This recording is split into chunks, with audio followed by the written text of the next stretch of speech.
Storm Babet has battered Britain for the past few days. It's caused massive floods and disruption all across the country. We've had a month's worth of rain in less than 24 hours. This is how it affected Ferrymoor Flash and the birds who live there. I got down on the pond the day after the storm ended. The water level had already dropped by about 3 inches. The wind had blown down loads of branches all over the path. Although the water level was falling, at its height it was the worst anyone had ever seen it. The heavy rain which had fell on the fields around Grimethorpe filled up the streams, which then filled up the pond. The water was the same colour as the clay it had washed off the fields. I had a walk around to see how the birds were coping. These Canada geese and the Indian runner ducks look a bit stunned by it all. It was bad enough watching the storm from the comfort of your own home, so it must have been terrible to have been out in it, even when you're used to it, like these birds are. At first, I thought that was a football. Then I realised it was a crash helmet. I'd seen it before on the other side of the pond, trapped in the reeds. The floodwater must have floated it up and drifted it all the way over here. It just shows you how high the water was at its peak.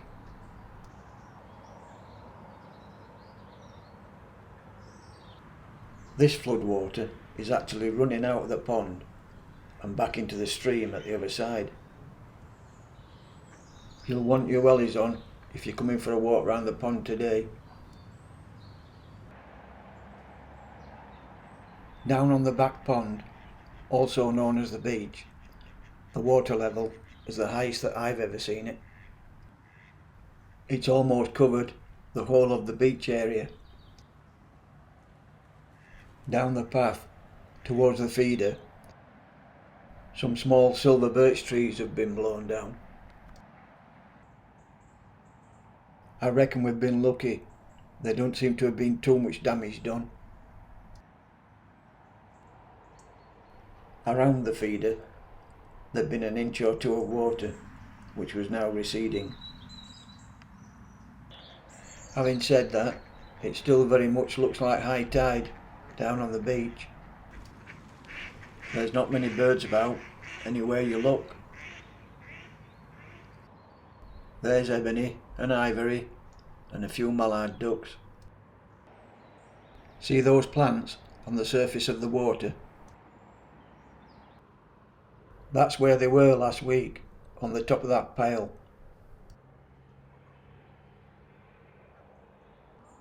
This is where they are today. The pile is totally submerged. The water level's risen by about 2 foot all across the pond.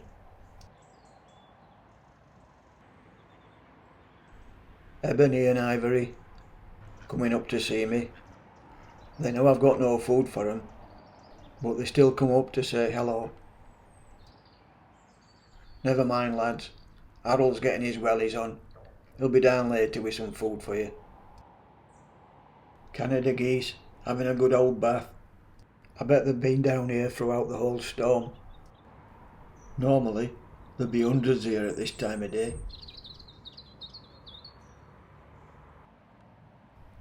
She's fed up waiting for H to come down. Started feeding herself. They get loads of nutrients and food out of the mud on the bottom. It's just like gravy to them. All they're missing is some bread to dip in it. Get the skates on, Harold. Or should that be wellies? They're waiting for the bread down here. There's little Robin Redbreast, singing a happy tune, cheering everybody up. It's nice to see the little birds getting on okay. Now let's go check out the big birds down on the water. 11 o'clock in the morning and nobody to be seen. It's not normally this quiet, or this empty. I think that wherever they were when the storm hit, that's where they've stopped. I've not seen little Sid, the Cygnet, this morning. His mam Scylla, she's been missing over a week now. Nobody knows where she's gone, or when she might be back. There's a cormorant, up there on the tree.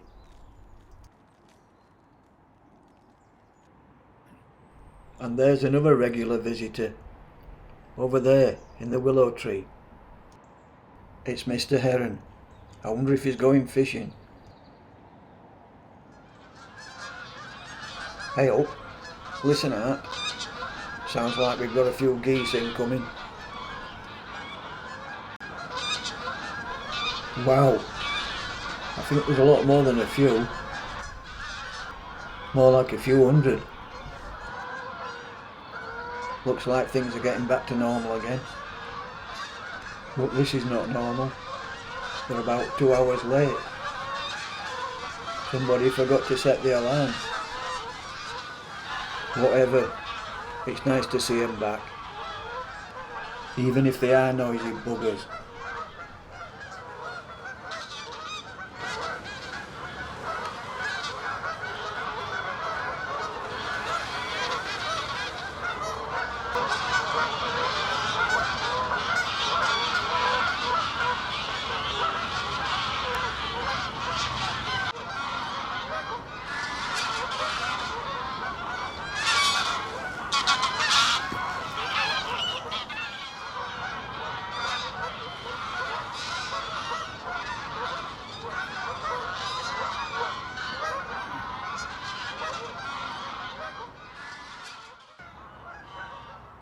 Just a minute, who's that in the middle of all those geese? It's only our little Sid. All that noise must have woke him up.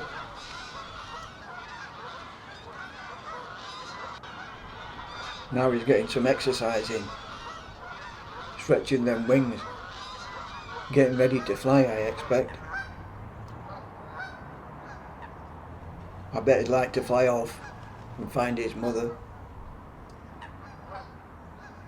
It'll not be long now before he's flying proper. He's trying his hardest, this lad. We'll all miss him when the time comes for him to go.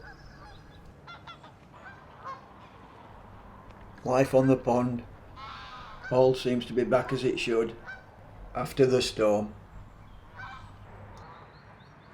The birds are all getting on with their daily routines.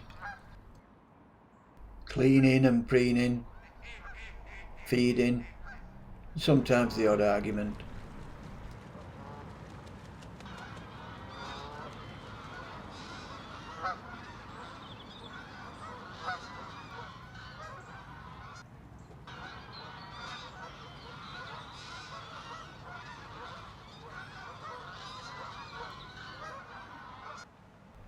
Mr. Heron's come out the tree. Not sure what he's doing on the path though. I'll not find any fish there. Then again, what do I know about catching fish? I think he might have a fish bone stuck in his throat. He's giving it a good old scratch.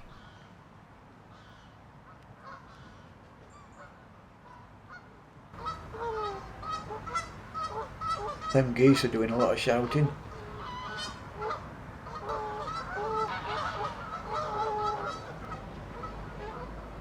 There's no peace and quiet here for Mr. Heron.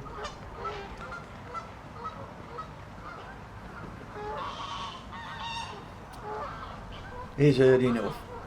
He's off back to his tree.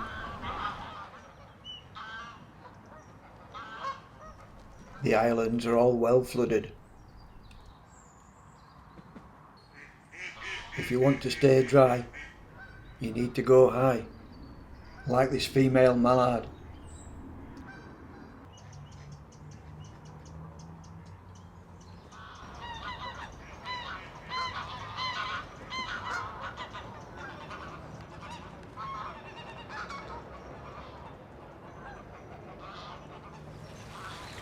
As the day goes by, the water level carries on falling,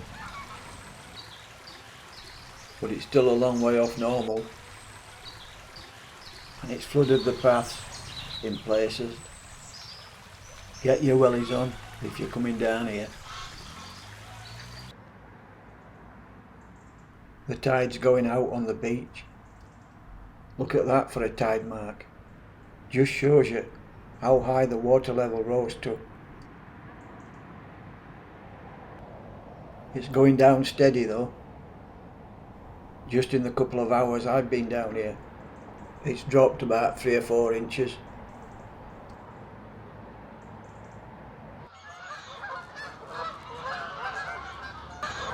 It's that time of day again. The geese are going home to roost. I think Mr. Heron's going to spend the night here. It'll be nice and quiet anyway, once them geese have gone. And they're all getting ready for the off, swimming up and down and talking amongst themselves. And it's away they go. It looks fantastic on video, but you need to be down here to experience it proper like. It's one hell of a sight and sound. A load of greylag geese there, waiting for their orders to take off. And the Canada geese.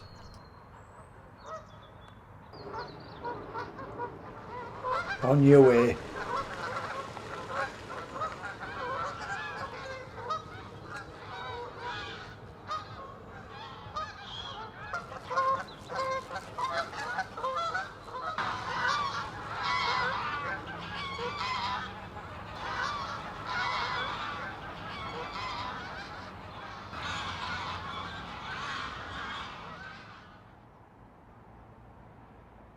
Most of the geese have flown. There's still a few left.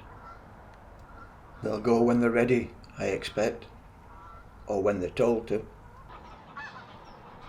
It looks like they've been told. Off you go, lads and lasses. These are heading straight for me. I might have to duck.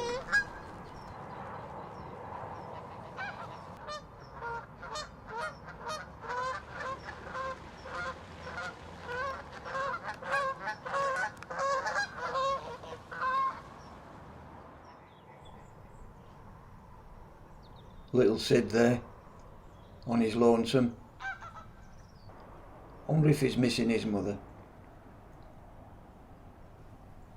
I wonder if she told him she was going before she went.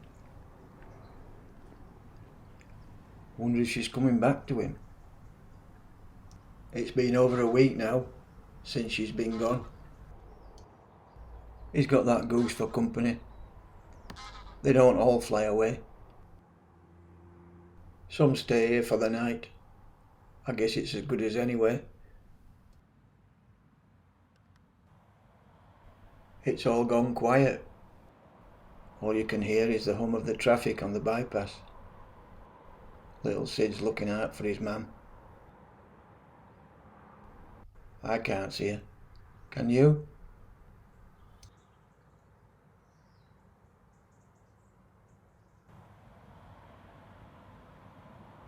Something else washed up by the flood.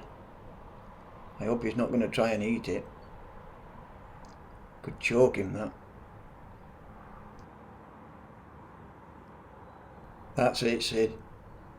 Keep looking around for Mam. You never know when she might turn up. I just hope no bad's happened to her, like it did to Big Sid. Anyway, I'm going home. I'll see you next time. Take care.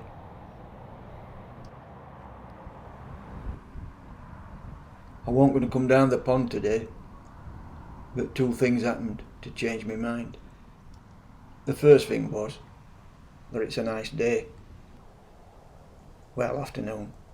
You can see where the sun is, that it's afternoon. It's about 1 o'clock. And it's quiet and peaceful. Not many geese about. The second reason is, I got some good news this morning about Scylla, our missing swan.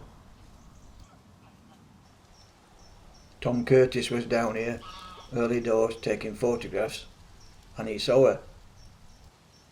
He posted the good news on the Flash Addict site, so I thought I'd better come down and have a look for her. Shouldn't be too difficult to spot her. The pond's not that big. There she is, with little Sid, heading towards the back pond and the beach area. Up there in front of them, a cormorant just about to start fishing.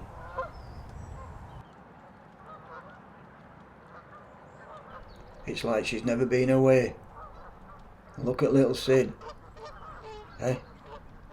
He's loving it, having his man back. I'm glad to see her back, and I bet all you Flash Addicts are as well. She's not got another bloke with her, and we all thought that's what she'd gone off for, to find herself another husband. Maybe that will happen later. I hope so. Be nice to see some more cygnets next spring. Now then, now that we've found her, and while I'm down here, we might as well have a good look round, see what's happening. The floodwater's still receding. This is the water level just now, and that's how it was yesterday.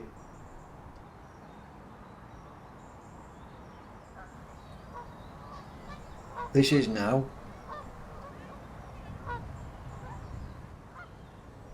And that's the same place yesterday. What a difference a day makes. I thought the turtles had gone into hibernation, but there's one over there doing some sunbathing, getting ready for that long winter that lies ahead.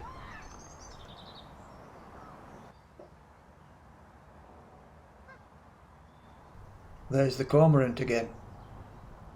He's drying off after all that fishing. You never know what you're going to see down here. There's something different happening every day.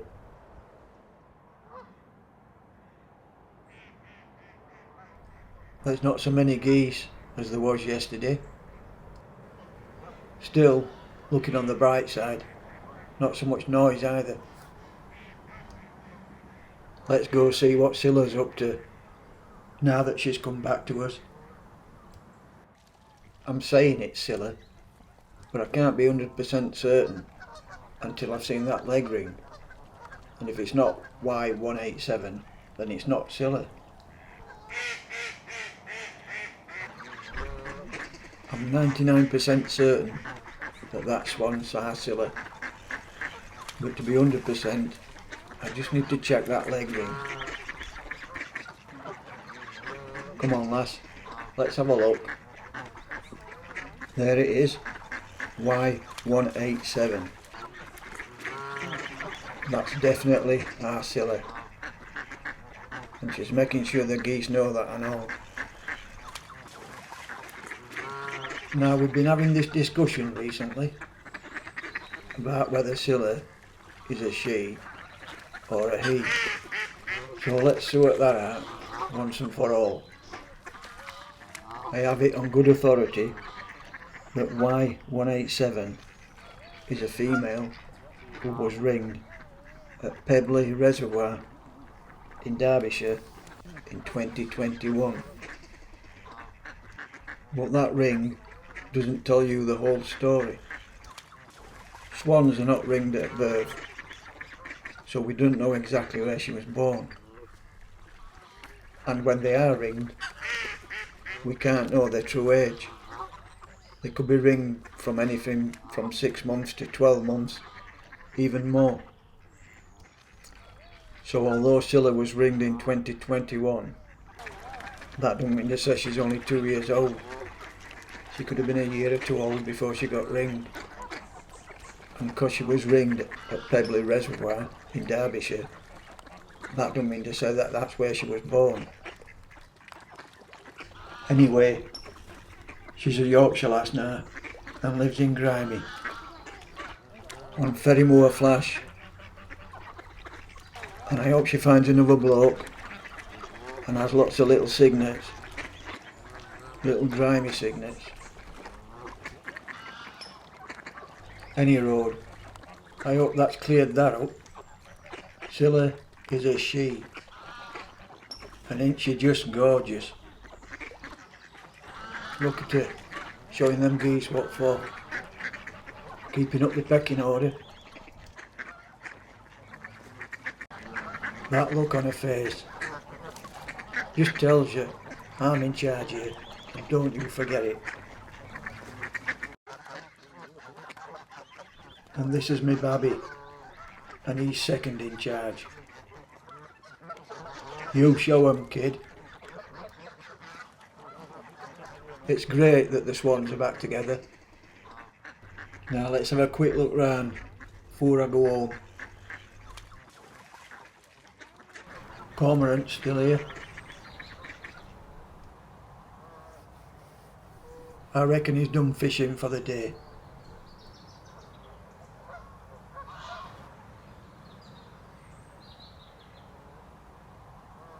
Look at this little guy.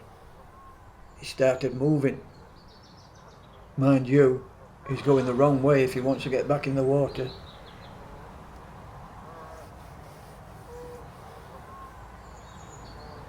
Henry the heron, over there on the back pond, looking for his tea.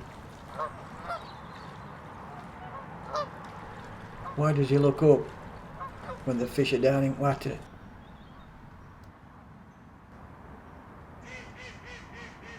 He's not having much luck there.